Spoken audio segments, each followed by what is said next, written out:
My wife told everyone I was having an affair with a colleague I barely even spoke to. The worst part? They all believed her. Until I found her journal. My name's Mark Anderson. I'm 36 years old and I've been teaching U.S. history at a public high school in Portland for the past 11 years. The kind of teacher who actually enjoys the job?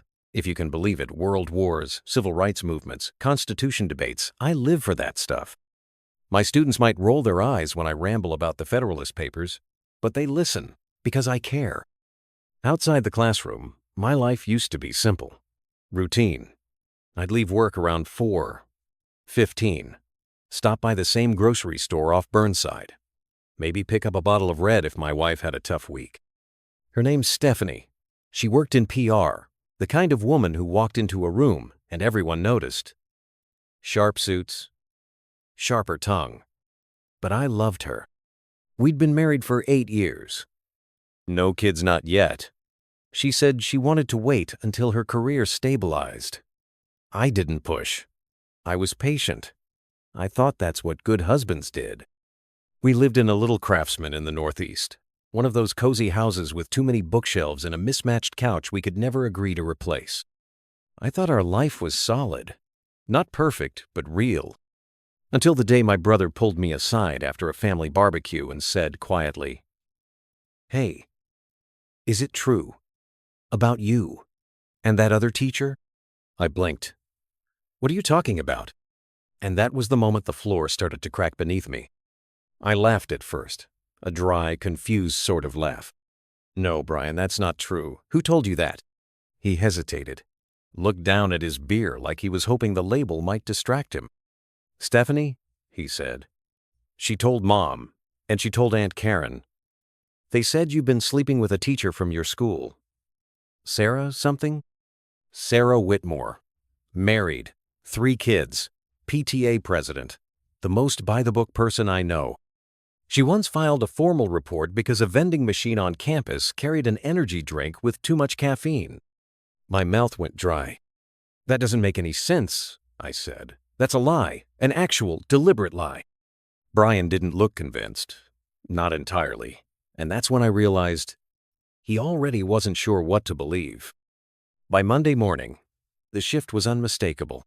People I'd known for years, staff, faculty, even students looked at me differently. The jokes stopped. The casual chats in the lounge disappeared.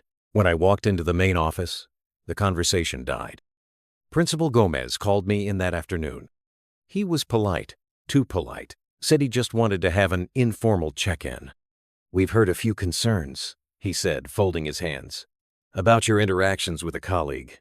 Nothing formal, but I thought it was best to touch base." I asked him directly, "Did Stephanie speak to someone here?" He cleared his throat.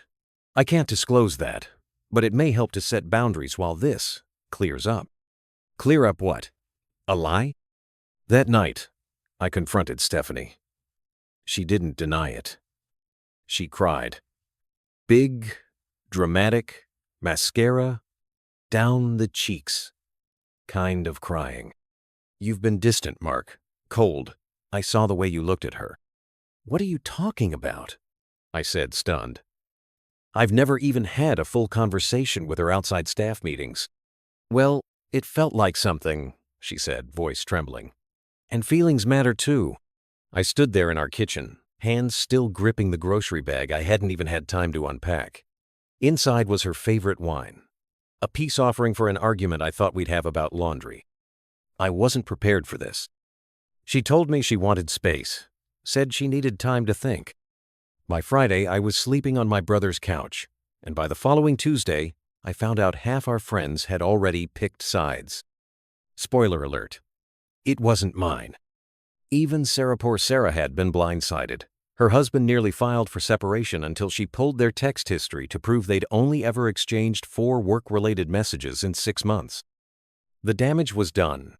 I'd been tried and convicted without so much as a defense. And all I could think was, why? Why would the woman I loved go to such lengths to destroy me? The answer came in leather. A journal, tucked in the bottom drawer of her nightstand. I wasn't looking for it. Honestly, I didn't even want to find anything. I was just gathering the last of my things, my books, some old hoodies, the framed photo from our trip to Cannon Beach. The drawer stuck a little when I tried to open it, like it hadn't been touched in a while. And there it was. Black, worn at the corners, a little gold clasp, unlatched. I should have closed it. I should have left it. But after everything, after the way she'd weaponized a lie to turn the world against my curiosity, wasn't a sin anymore. It was self-defense. The first few pages were standard. Daily thoughts, work gripes, vague therapy-style mantras. But halfway through, the tone changed. She started writing about him. See, a man from her gym, personal trainer.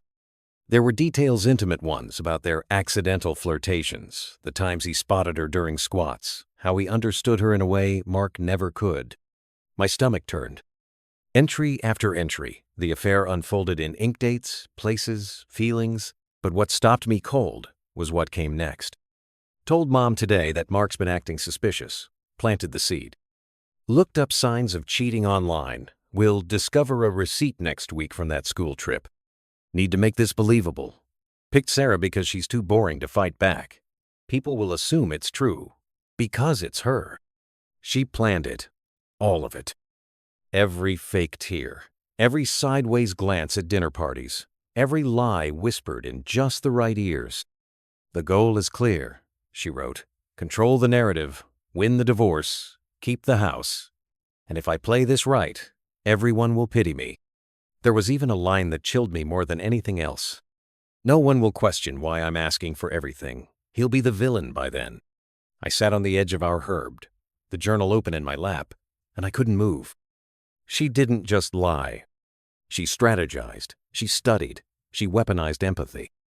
And I realized right then this wasn't just about clearing my name. It was about showing everyone exactly who Stephanie really was. And that meant I couldn't confront her. Not yet. She'd crafted a story. Now it was my turn to rewrite the ending. The next morning, I made copies. 3, to be exact on, for my lawyer. 1 for safekeeping in a fireproof lockbox at Brian's house, and 1 I kept close. Not digital scans. Actual paper. Tangible. Real. Just in case she got curious or clever. I didn't tell her what I found. Not yet. I kept playing the part of the quietly devastated husband. Answered her emails with single-line responses. Avoided eye contact when I stopped by to grab the rest of my clothes. Let her believe she'd won. But every time I looked at her now, I didn't see the woman I married. I saw an opponent, a tactician. Someone who looked me in the eye every night and still planned my downfall behind closed doors. I started building my own plan. First step, contact Sarah. I owed her that. We met at a cafe off 80th, somewhere out of the way. She looked tired, older than I remembered, like someone who'd been surviving on adrenaline and public shame. When I slid the copy of the journal across the table, her hands trembled. She read in silence for 10 minutes. Then she leaned back, eyes glassy. She used my kids, Mark, she whispered. Do you understand what that did to my family? I nodded. I did now. We agreed. She would file a defamation claim. It wouldn't just clear her name, it would also drag Stephanie into legal scrutiny. And with that journal, we had a nuke. Next step, my job. I scheduled a quiet meeting with Principal Gomez. Brought a manila envelope and a flash drive. I explained everything. No emotion, just facts. I let him read the entries himself. When he looked up, he couldn't meet my eyes. I'm sorry, Mark. Truly. This should never have reached this point. By the end of the week, my record was cleared. No suspicion. No ongoing investigation. Sarah's name was also restored. The district issued an internal memo exonerating both of us quietly, of course. But that wasn't enough. Not yet. Because the court of public opinion had already ruled in Stephanie's favor. I needed to change the narrative. So I sent out an email. Not angry, not desperate. Just a screenshot of 2 key entries from her journal loan where she congratulated herself for the preemptive strike, and another where she admitted she chose Sarah for her silence. Subject line, since the truth matters. No explanation, no commentary. Just that. I sent it to everyone in our circle friends, family, coworkers, even her boss at the PR agency. Especially him. Stephanie called me 4 times that night. I didn't answer. Her 5th call came with a text. "We need to talk. You're ruining everything." I stared at the screen for a long time. Then I wrote back, "No, I'm just returning the favor." By morning, everything had changed. I woke up to 37 new messages. Some were apologies. Others were long, awkward explanations from people who'd believed her. The rest were silence from those who knew they'd picked the wrong side and couldn't even find the words to say it. But the one message that stood out came from her boss. "Please call me when you have a moment. There are serious implications for Stephanie's continued employment here." I smiled. That afternoon, Stephanie showed up at my brother's house, unannounced. She stood on the porch, arms crossed, jaw tight, not remorseful cornered. "You're going nuclear now," she said. "Over what? A mistake? You're blowing up both our lives over some words in a stupid journal." I didn't answer. I just held up a recorder. "Do you really want to keep talking?" I asked. Her eyes flickered, calculating. "You always do this, play the victim, act so wounded. You think this makes you the hero now?" I just looked at her, then closed the door. 2 hours later, I filed a motion with my attorney to contest the divorce term severy part of it. The house, the retirement accounts, the asset division, everything she assumed she'd walk away with based on the narrative she'd built. She wanted the world to believe I was the cheater. Now the world saw who the manipulator really was. But I wasn't done yet. I met with Sarah and her attorney again. Together, we finalized her defamation suit. Not symbolic, not just to prove a point. We were seeking damages actual, measurable harm to her career, her reputation, her marriage.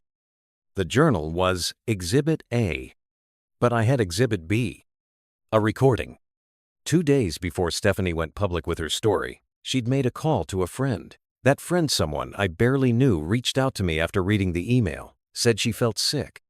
Said she remembered Stephanie bragging about getting ahead of the narrative so she could control the optics. I asked if she'd be willing to swear to that. She said yes. Meanwhile, Stephanie's employer launched an internal ethics review, the journal entry where she congratulated herself for manipulating emotional triggers to gain public support. That didn't sit well in a profession built around brand trust and image management. By the end of the week, she was placed on leave. By the end of the month, she was unemployed. But what she didn't know was that I had one more piece of leverage left, one she never expected me to find. Because in her journal, she left receipts. Not metaphorical ones, actual ones. Photos of hotel keys, time-stamped check-ins, even gym selfies with her personal trainer C, smiling in the mirror, hand on her waist. And more importantly, financial records. She'd used our joint credit card for their little outings, meals, weekend trips, even a couple's massage, listed as a team recovery session on the receipt. Which meant I had grounds to prove marital misconduct and invalidate any claim she had to spousal support. Stephanie had set the fire. All I did was let people watch it burn. It all came to a head in the courtroom. Stephanie walked in like she still believed the world revolved around her pain, dressed in muted grays, clutching a tissue like she was auditioning for sympathy. But her eyes, those gave her away. They weren't sad. They were calculating, watching to see if I'd flinch. I didn't. My lawyer presented the journal first. Not all of it, just the right excerpts. The ones where she outlined her preemptive strike, her decision to pick a believable mistress, and her goal to control the narrative before he even knows what hit him. Then came the credit card statements, the time-stamped gym charges, the hotel records, and finally the audio clip of her phone call bragging about getting everyone on her side before the truth could catch up. Stephanie's attorney looked like he wanted to crawl under the table. She didn't say much during the proceedings, just sat there, shrinking smaller with every exhibit. Occasionally she'd whisper to her lawyer, but you could tell she was unraveling. Her strategy had depended on secrecy, on whispers, on playing people against each other quietly. But I dragged her into the light. The judge didn't need long. Her claims of emotional distress, dismissed. Her request for alimony, Denied. Her attempt to secure majority ownership of our shared property? Rejected. Instead, the court awarded me full equity of the house, compensation for legal costs, and granted Sarah a green light to move forward with her separate civil suit. But the final blow came after the hearing. We were standing outside the courthouse. Stephanie lit a cigarette, something she only did when she lost control. "You ruined my life," she said, voice low. I looked at her. "No," I replied. "You did that the moment you picked up a pen and wrote your first lie." She didn't respond, just stared at the ground like maybe if she looked hard enough, she could rewrite everything in the cracks. I walked away before she could say another word. By the end of the week, she'd moved out of state. I heard through mutual acquaintances that she was starting fresh. New job, new apartment. No mention of the scandal, of course. Just vague posts online about healing and lessons learned. She never apologized. And honestly, I never expected her to. But people remembered. Friends who'd once cut me off now reached out. Former colleagues who'd avoided eye contact offered quiet acknowledgments in the hallways. Even Principal Gomez pulled me aside one afternoon after class. "You handled that with more dignity than most people ever could," he said. "I'm sorry we doubted you." I nodded. Not out of pride, just closure. Because the truth wasn't loud. It didn't shout or wave signs. It just stood still and waited for everything else to collapse around it. A few months later, I moved into a quiet house on the east side of town. It wasn't big, nothing like the place Stephanie and I shared. Just 2 bedrooms, hardwood floors, and a little porch that caught the morning sun. But it was mine. And for the first time in years, I could breathe. I went back to teaching full-time. Sarah did too. Her defamation case was settled out of court. Stephanie paid a 6-figure sum and signed a written apology that would never see the light of day, but meant everything in principle. Sarah's marriage survived. Barely, but it did. As for me, I started running again, sleeping better, cooking actual meals instead of eating over the sink. And little by little, I stitched myself back together. One afternoon, I was grading papers when I found the journal again. I'd almost forgotten I still had it tucked in a box marked Documents. I opened it, thumbed through the pages, saw the old ink lines of someone who once knew me better than anyone, and used that knowledge to try and destroy me. I thought I'd feel angry, but all I felt was done. So I packed it back up, drove to the edge of the city, and fed it piece by piece into a fire pit behind my brother's cabin. The pages curled, blackened, vanished. That was the last piece. And that's how I learned that telling the truth isn't always enough sometimes. You have to fight for it.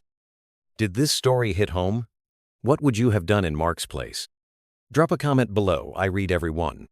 Mash that like, subscribe to Revenge with Max for true revenge stories every day, and share this with someone who believes in karma.